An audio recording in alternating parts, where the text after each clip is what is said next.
Hi, my name is Brian Hughes, PGA Master Professional and Program Director at Keiser University College of Golf.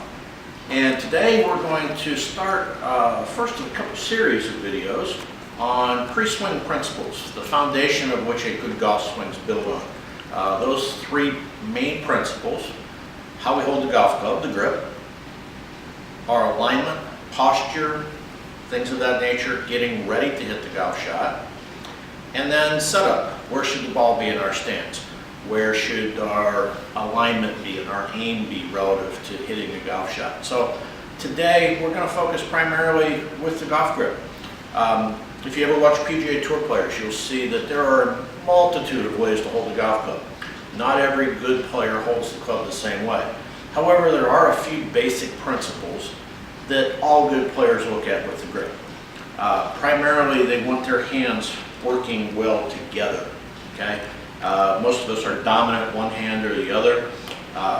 If the hands are put on in such a way that one overpowers the other, that can create some club face control issues, which is really the main priority with the golf grip.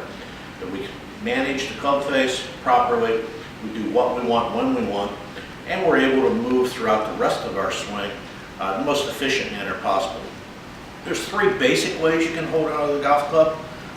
Three types of grips, any of which are correct. It's simply a matter of comfort, preference, and results. Try all three, see which one gives you the best results. The first one that most golfers get started with is a 10-finger grip. That's when all 10 fingers of your hand are placed on the golf club, similar to what a baseball player might have in a baseball grip. So that would be what a 10-finger grip would look like. Alternatively, an interlocking grip is when we lock the finger of the left hand, the index finger of your left hand, top hand on the club, with the small finger on your right hand. That grip is probably not the most preferred among tour players.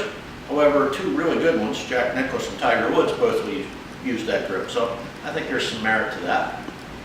Probably the most popular grip among tour players is an overlapping grip.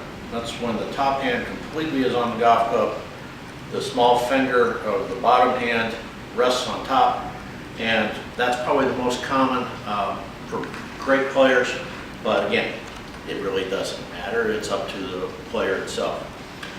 A couple other aspects of the grip would be the position of your hands on the golf club, whether it be clockwise, counterclockwise on the club, with both the top hand as well as the bottom hand on the golf club. Again, there's multiple ways to do this.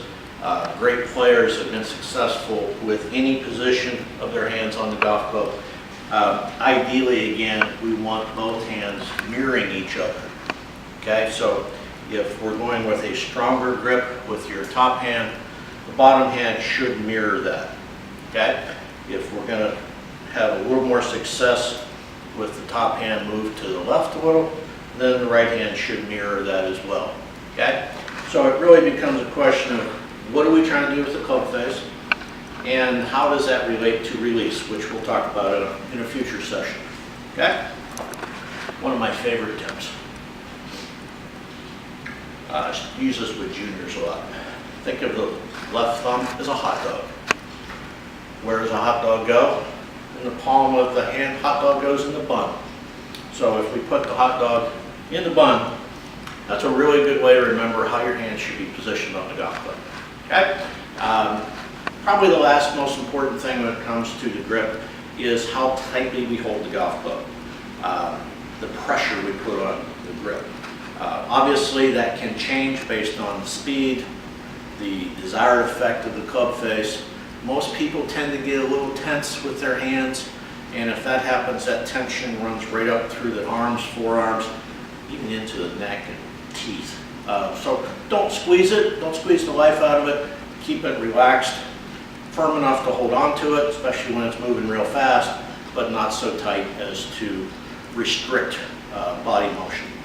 So those tips should help you hold on to the golf club properly, get off to a good start, and get ready to make a good golf swing.